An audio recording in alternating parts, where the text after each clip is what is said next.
Hello दोस्तों, स्वागत है आपका हमारे यूट्यूब चैनल पर। आज हम लोग पढ़ने वाले हैं क्लास 11 का फिजिक्स का चैप्टर 1। वैसे तो चैप्टर 1 है हमारा फिजिकल वर्ल्ड। चैप्टर 1 क्या है? Physical world.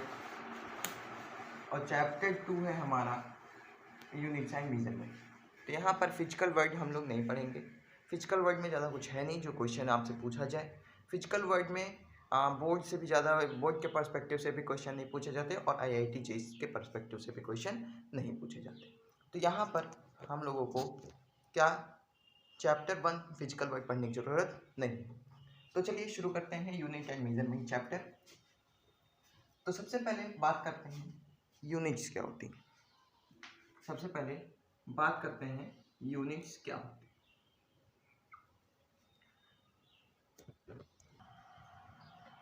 तो अगर बात करें हम लोग यूनिट्स की, तो units the reference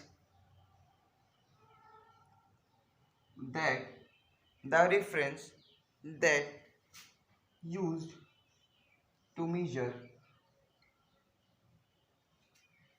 some physical quantities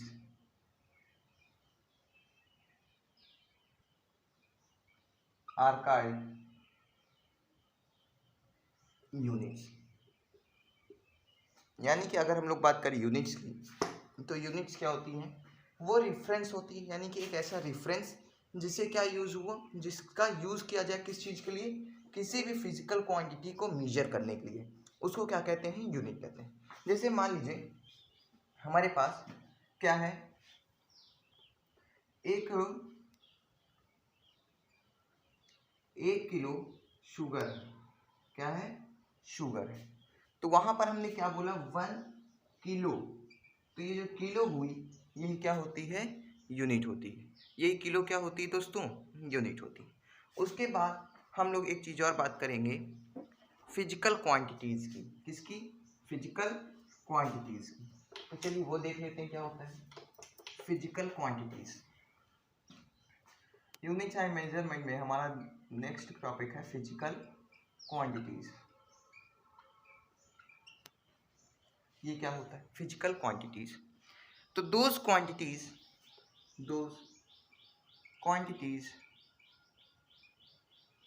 which can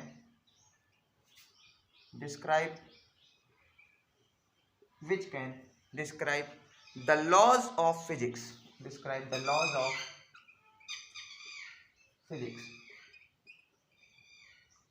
are called physical quantities। वो सब क्या होती हैं? फिजिकल क्वांटिटीज होती हैं। समझ में आया? यानी कि वो फिजिकल क्वांटिटीज जो क्या करें, हमें दिखाएं, डिस्क्राइब करें क्या? सारे फिजिक्स के लॉज, उसे क्या कहते हैं? फिजिकल क्वांटिटीज कहते हैं। उसी को दोस्तों क्या कहते हैं? फिजिकल क्वांटिटीज कहते हैं। तो आई होप इतना आपको समझ में आया होगा। चलिए अब हम लोग कुछ फिजिकल क्वांटिटीज के टाइप्स पढ़ते हैं। क्या पढ़ते हैं? फिजिकल क्वांटिटीज के टाइप्स।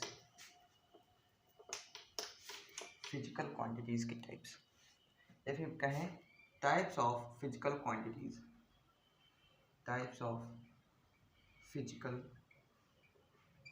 अभी आपको एकदम बढ़िया समझ में आएगा कि फिजिकल क्वांटिटीज क्या होती है। Types of physical quantities. तो हमारे पास फिजिकल क्वांटिटीज दो होती हैं।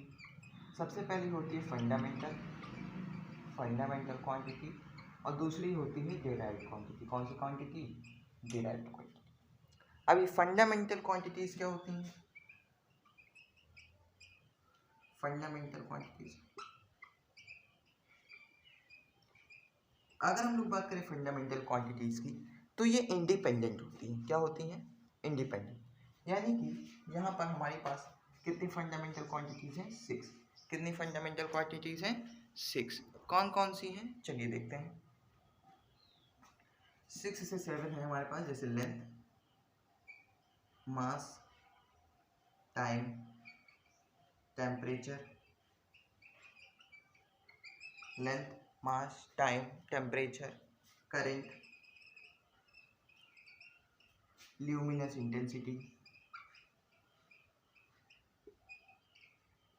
और अमाउंट ऑफ सब्सटेंस।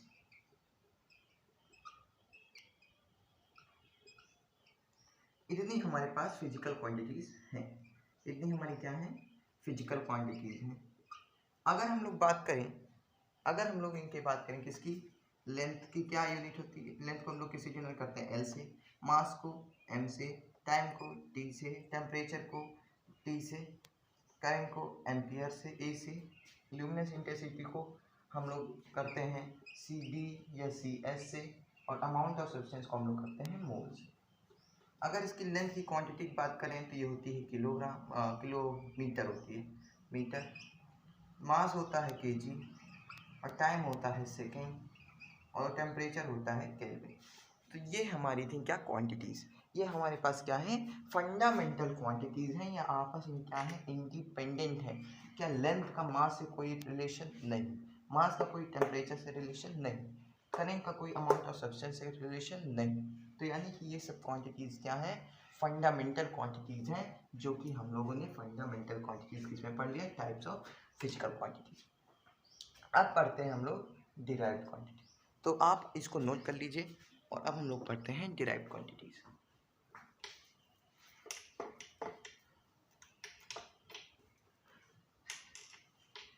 चलिए देखते हैं क्या पढ़ेंगे अब हम लोग, डिराइव्ड क्वांटिटीज।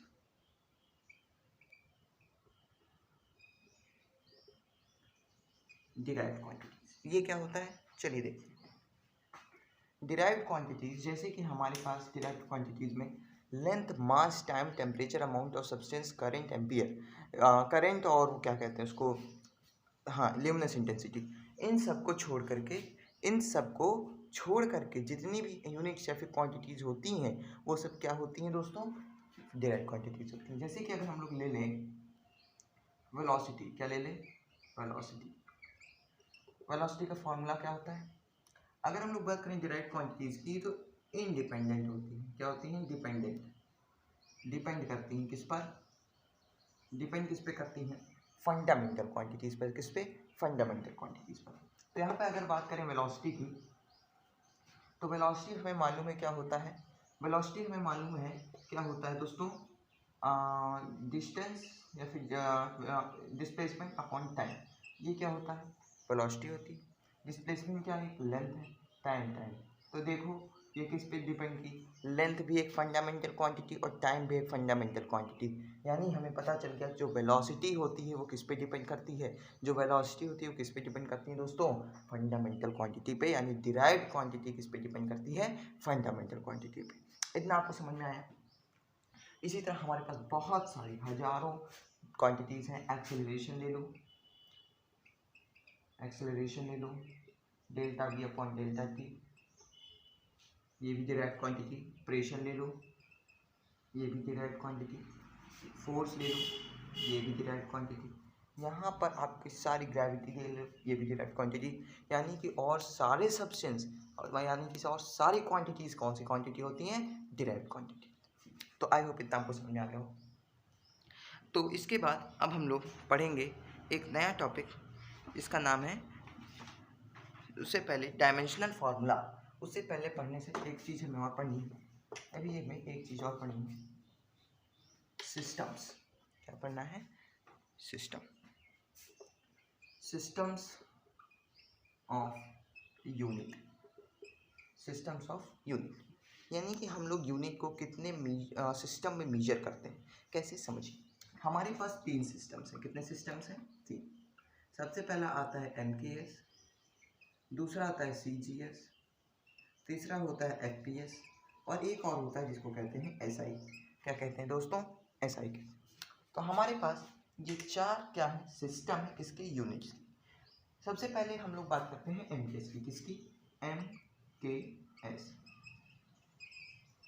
M मतलब मीटर, K मतलब केजी, S मतलब सेकेंड। यानी कि वो सिस्टम जहाँ पर हम लोग लेंथ को मीटर में, वेट को किलोग्राम में और टाइम को सेकेंड में मेजर करते हैं, वो कौन सा सिस्टम होता है, MKS सिस्टम होता है। उसके बाद बात करें CGS की, CGS मतलब सेंटीमीटर, सेंटीमीटर, G मतलब ग्राम, और S मतलब सेकेंड। यानी कि वो सब्सटेंस या वो सिस्टम जहाँ पर हम लोग क्या करें, लेंथ को सेंटीमीटर में, वेट को ग्राम में या मास को ग्राम में, और टाइम को सेकंड में मेजर करें, वो कौन सा सिस्टम होता है? CGS system. उसके बाद करें एफपीएस सिस्टम की, एफपीएस सिस्टम की। तो एफ मतलब फुट, पी मतलब पाउंड और एस मतलब सेकंड, यानी कि वो सिस्टम जहाँ पर एफ को किस में, लेंथ को किस में मेजर किया जाए? फुट में, पी को मतलब वेट को पाउंड में, और टाइम को सेकंड में, वो कौन सा सिस्टम होता है? एफपीएस। उसके बाद आता है एसआई सिस्टम। ये जो हमारा एमकेएस सिस्टम है, यही क्या है? SI system. यानी एसआई सिस्टम मतलब होता है system of international, system of international, यानी कि पूरी दुनिया में जो सा सिस्टम फॉलो किया जाए वो कौन सा सिस्टम होता है? System of international. यानी कि एनपीएस सिस्टम एक ऐसा सिस्टम है जो हर जगह फॉलो किया जाता है। कभी देखा है हम लोग जल्दी पाउंड में कोई चीज़ मेजर नहीं करते। हम लोग अनाज लेने गए तो ये नहीं कहते हमें 1 पाउंड चाहिए, हम क्या कहते हैं? हमें 1 किलो चाहिए। क्यों? क्योंकि वो सिस्टम इंटरनेशनल सिस्टम है एनकेएस सिस्टम में। एनकेएस मतलब मीटर, किलोग्राम और सेकेंड। तो आई होप ना आपको समझ में आ गया होगा। चलिए इसको आप नोट कर लीजिए और आगे हम लोग पढ़ते हैं डायमेंशनल फार्मूला की ओर।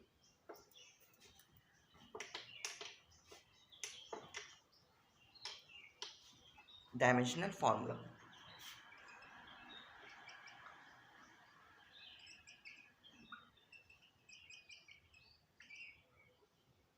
डायमेंशनल फार्मूला हेडिंग डाल दीजिए।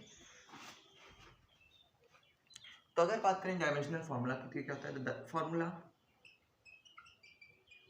दैट tells what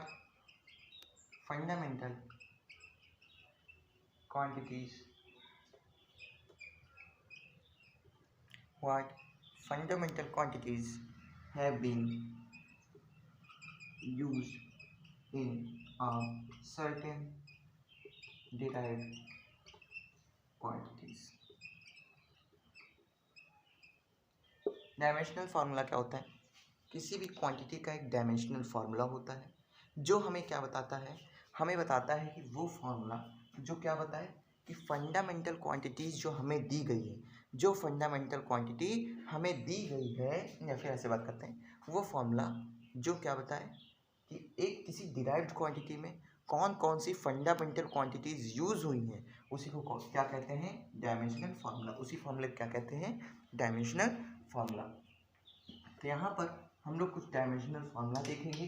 सबसे पहले क्या करते हैं हम लोग? फंडामेंटल क्वांटिटीज़ के ही डायमेंशनल फार्मूला देख लेते हैं। फंडामेंटल क्वांटिटीज़ के ही डायमेंशनल फार्मूला पहले हम लोग देख लेते हैं।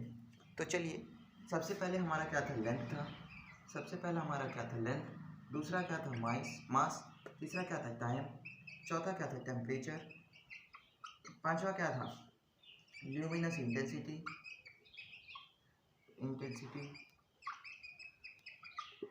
चौथा क्या था? करेंट। और पांचवा क्या, छठवां क्या था? Amount of substance. कुछ ऐसे थे हमारे पास फंडामेंटल क्वांटिटीज़। इसको आप रट लीजिए, इसको आप रट लीजिए। उसके बाद चलिए लेंथ की अगर हम लोग बात करें, डायमेंशन की, तो लेंथ क्या होती है? एक लेंथ है, इसको एल से लिखते हैं। हमारे पास 3 डायमेंशनल होती हैं। एक होता है एल, होती बहुत सारी है एम, टी, ए, ये सब हमारी कहाँ से आएंगी? देखिए, लेंथ एल, एम मास का एम होता है, time T, temperature K, luminous intensity C D या C S, current ampere A, amount of substance mole. कुछ इस तरह हमारे पास इसकी सबकी डायमेंशंस होती हैं। रूल ये है, अगर हम लोग बात करें रूल की, तो रूल ये होता है बच्चों कि हम लोग क्या करेंगे? डायमेंशंस को हमेशा किस में रखेंगे? ब्रैकेट में रखेंगे। डायमेंशन हमेशा किस में रहेंगी? ब्रैकेट में रहेंगे। इतना आपको समझना है। चलिए, अब हम लोग कुछ डिराइव्ड क्वांटिटीज़ की डायमेंशंस निकालने की कोशिश करते हैं। चलिए देखते हैं, बहुत ईजी है, बहुत ही ईजी है। चलिए, सबसे पहले हम लोग निकालते हैं किसकी? डिस्टेंस की। डिस्टेंस, अच्छा, एक यहाँ से यहाँ तक ये डिस्टेंस हुआ, और ये एक है क्या? लेंथ है। ये क्या है? लेंथ है। यानी कि डिस्टेंस का डायमेंशनल फार्मूला क्या हो जाएगा? एल हो जाएगा। डिस्टेंस का डायमेंशनल फार्मूला क्या हो जाएगा? एल हो जाएगा। उसके बाद अगर हम लोग बात करें डिस्प्लेसमेंट भी एल हो जाएगा। वेलोसिटी क्या होता है? Distance upon time. डिस्टेंस की डायमेंशनल फार्मूला एल और टाइम की डायमेंशनल फार्मूला टी क्या होती है? L upon T. ऐसे देखिए एल अपॉन टी। कभी डायमेंशनल फार्मूला अपॉन में नहीं रखेंगे तो टी को ऊपर भेजेंगे तो क्या हो जाएगा? L T minus one. तो कुल मिलाकर क्या हो जाएगा? L T minus one. ये हमारी डायमेंशनल फार्मूला बनेगा।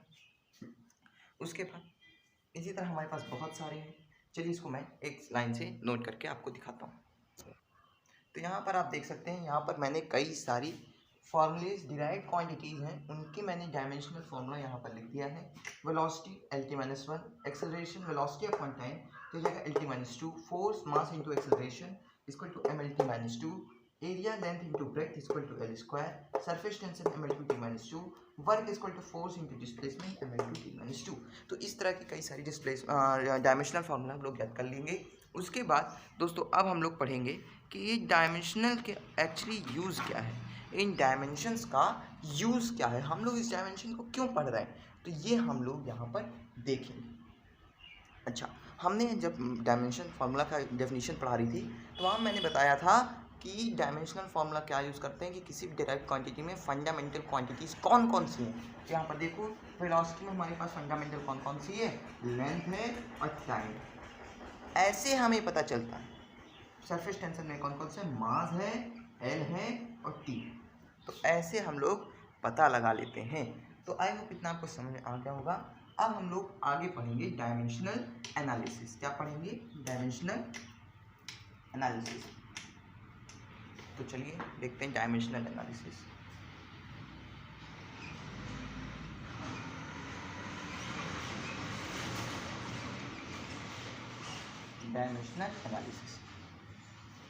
डायमेंशनल एनालिसिस का मतलब वही है कि हमारी डायमेंशंस कहाँ कहाँ यूज़ हों। तो सब डायमेंशनल एनालिसिस में हम लोग 3 जगह डायमेंशन यूज़ करेंगे। To check correctness of formula, to check correctness of formula, to derive the formula, to derive the formula, और तीसरा पढ़ेंगे हम लोग कौन सा? To convert